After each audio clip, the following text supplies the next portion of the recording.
नमस्कार दोस्तों, मेरा नाम डॉक्टर सचिन बंसल है। मैं as a clinical haematologist Apollo Sage hospital Bhopal में अभी काम कर रहा हूं। आज हम बात करेंगे विटामिन B12 डेफिशिएंसी के बारे में। ये विटामिन B12 डेफिशिएंसी क्या होती है?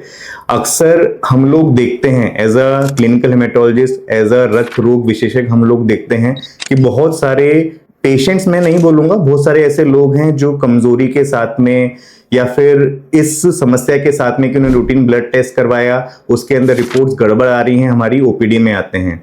जब हम ऐसे पेशेंट्स के अंदर आगे इवेल्युएट करते हैं, आगे उनकी जांचें करते हैं, तो दो तीन चीजें होती हैं जो हमें मुख्यतः विटामिन B12 डेफिशिएंसी के सभी पेशेंट्स से मिलती हैं। पहली चीज होती है कि ज्यादातर पेशेंट्स जिनके अंदर विटामिन B12 डेफिशिएंसी होती है वो शाकाहारी होते हैं। दूसरी चीज मिलती है कि जिनके अंदर विटामिन B12 डेफिशिएंसी होती है, अक्सर उनके अंदर शराब के सेवन की मात्रा अधिक होती है, जिसकी वजह से विटामिन B12 की डेफिशिएंसी होने की संभावना रहती है। तीसरी जो चीज हमको अक्सर मिलती है विटामिन B12 डेफिशिएंसी के केसेस के अंदर, कि अगर ये लोग नॉन वेजिटेरियन डाइट ले भी रहे होते हैं तब भी इनको विटामिन B12 की डेफिशिएंसी हो रही होती है। तो ये तीनों सिचुएशन जिसके अंदर विटामिन B12 की डेफिशिएंसी हो रही होती है, इसमें मरीज हमारे पास में मुख्यतः कमजोरी के साथ में प्रेजेंट करते हैं, या फिर पीलिया के साथ में प्रेजेंट करते हैं, या फिर वो इससे प्रेजेंट करते हैं कि CBC का टेस्ट करवाया, उसमें हीमोग्लोबिन कम है, WBC कम है, या फिर प्लेटलेट्स भी हमारे कम है। जब इन मरीजों का हम आगे और इवेल्युएशन करते हैं तो हमें पता चलता है कि उनके अंदर तीनों ही चीजें कम है, हीमोग्लोबिन, WBC, प्लेटलेट, लेकिन तीनों ही चीजें हमारी काम कर रही हैं और पीले की मात्रा अधिक है। ऐसा क्यों? विटामिन B12 डेफिशिएंसी के अंदर हमारे शरीर में खून तो बन रहा होता है, लेकिन वो सही से मैच्योर नहीं हो रहा होता है, क्योंकि विटामिन B12 हमारे खून को सही से मैच्योर करने में भी हेल्प करता है। वो मैच्योर नहीं होता है तो वो टूटता है, टूटने की वजह से मरीज का हीमोग्लोबिन कम होता है, पीलिया बढ़ता है। ऐसे मरीजों के अंदर जब हम आगे विटामिन B12 का टेस्ट कराते हैं या फोलिक एसिड का टेस्ट करवाते हैं तो ये दोनों ही चीजें हमें कम मिलती है। तो हम आगे का जो उपचार होता है वो अक्सर इंजेक्शन की फॉर्म में देते हैं शुरुआत में, और बाद में हम उनको गोलियों में भी कन्वर्ट कर सकते हैं। जब हम उनका उपचार इंजेक्शन के रूप में स्टार्ट करते हैं तो अक्सर मरीज चौथे से 5वें दिन पे ही बेहतर करना और बेहतर होना शुरू हो जाता है। उसका एनर्जी लेवल बढ़ जाता है, जो कमजोरी वो फील कर रहा होता है वो ठीक हो जाती है, हीमोग्लोबिन बनाने वाले सेल्स बढ़ने स्टार्ट हो जाते हैं, प्लेटलेट काउंट इंप्रूव होने स्टार्ट हो जाते हैं। तो अगर ये विटामिन B12 की कमी, फॉलिक एसिड की कमी हमको शाकाहारी लोगों में मिल रही होती है, तो शाकाहारी डाइट के अंदर अक्सर ही इन चीजों की कमी रहती है, हम आगे इवेल्युएट नहीं करते हैं।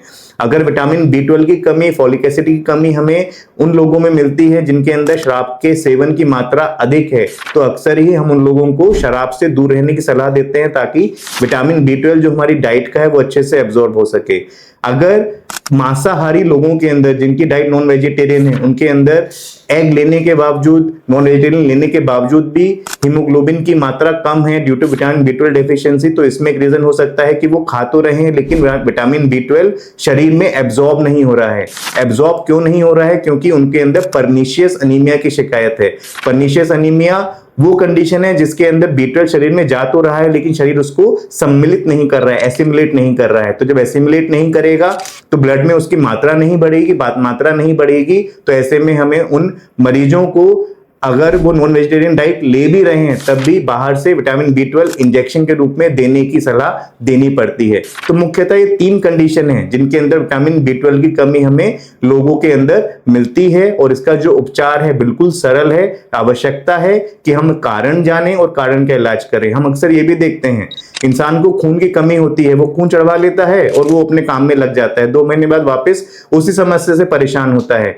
तो खून चढ़ाना किसी बीमारी का इलाज नहीं है। खून चढ़ाना सिर्फ कुछ समय खरीदने जैसा है, कुछ समय बाय करने जैसा है, जिसके अंदर लक्षण दबे हुए रहेंगे, लेकिन जो कारण है जब तक वो पकड़ में नहीं आएगा, हम उस कारण को दूर नहीं करेंगे, तब तक बार बार खून चढ़ाने की आवश्यकता दूर नहीं पड़ेगी। तो कभी भी कोई खून की कमी हो, खून की बीमारी हो, तो जरूरी है कि हम कारण तक जाएं, कारण का इलाज करें।